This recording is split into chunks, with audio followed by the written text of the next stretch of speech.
Center circle is the best position in the game. Let me prove it to you. The fourth circle always spawns within the third circle, so these are the furthest possible fourth circles from the center. This is your rotation in the worst case scenario. This is the best scenario. Now, let's see all possible circles, and there you have it. The center of the circle is the best place to be. I want to give a special shout out to Reddit user Destiny's Jesus for inspiring me to explain this. Now that I have your attention, let's learn how to win your first game of Season 8. We had a long discussion with our partnered pro players to make this how to win video, so be sure to watch all the way through. Let's start with the very beginning, how to land. Thank the bus driver. A good old thank you goes a long way. It's all around good juju to thank the bus driver. Choose a landing zone that you know well. Preferably, landing a zone that's not too hot or too cold is ideal. Either way, you should know all the spots to loot and farm. Another thing to consider is how many players are landing with you. Every player is a threat, but at the same time, you want to fight for shields and mats. This leads me to my next point. Find players to hunt as you're flying in. The 150 mats and 50 shield can give you a major advantage. Some kills are worth more than others, and a kill right off the bat is definitely worth a lot. If there aren't players to hunt, then make sure you're farming and looting as quickly as possible. Be prepared. You should expect every player that you run into to have at least 50 shield and plenty of mats. Position along the edges of the zone. It's way more effective to be on the outside of the zone as opposed to the middle. When you're moving from the outside to the middle, the chances of a player behind you is low. When you're moving from the middle to the outside, there are threats all around you. Basically, you can third-party everyone way easier if you collapse from the outside, and you can pick and choose your fights freely. These are 4 easy things to do when you land. Pro players do these things consistently, and so should you. Here they are again. Memorize them, embrace them. These tips are your friends. Let's move on to the early game, where it's a bit more complex. The early game is the time between your first looting zone and the first circle. There are a lot of videos about the early game already, but they don't talk about the most important thing, the bus path. To have consistent early games, you need to understand how to use the bus path to your advantage. Look at the bus path as soon as possible. You should be able to guess where players will be. You can bet that more than half of the lobby is going to jump within the first quarter of the path. If we place a circle in the middle of the map and have the bus go through like this, then we can assume that there will be more players on the south side of the map.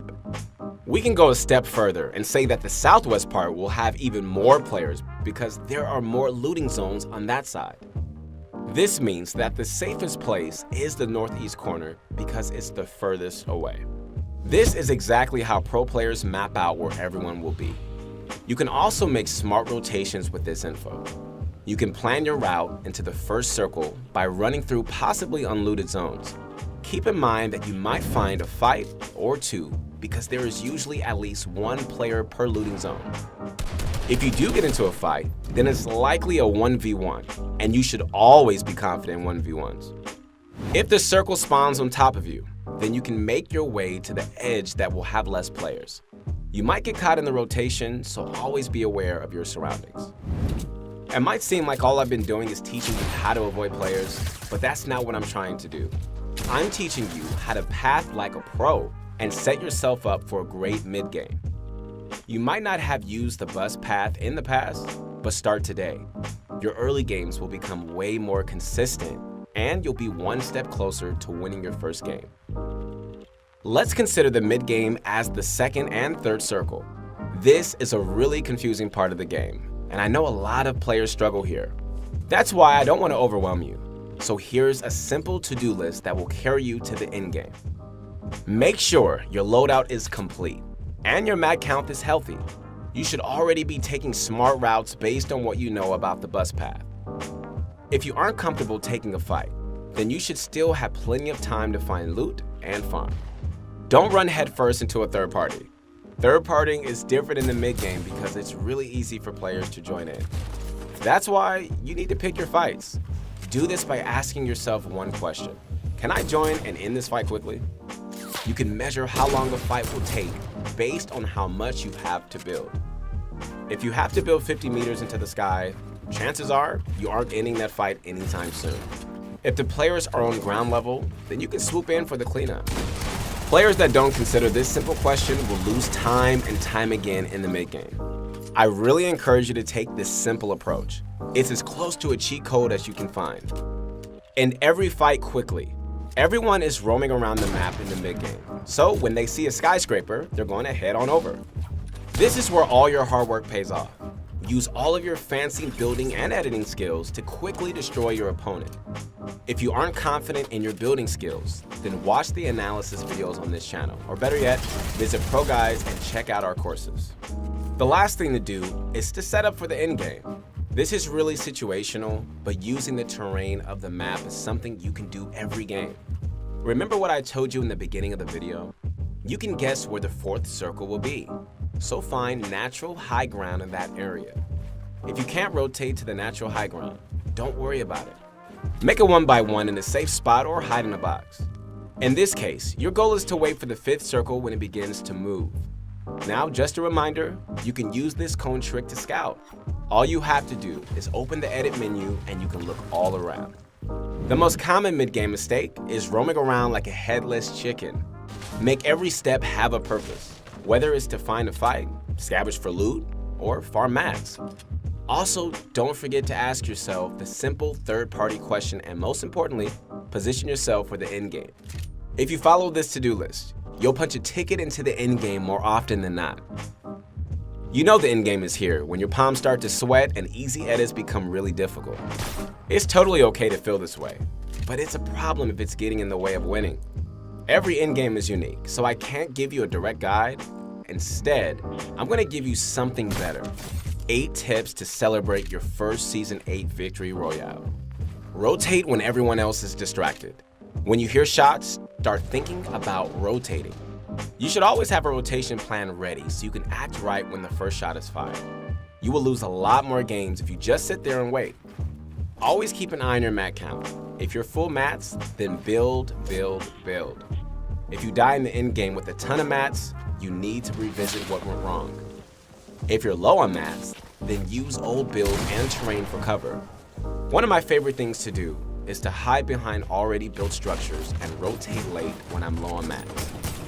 It's possible to rotate with low mats. You just have to be a bit creative with your pathing.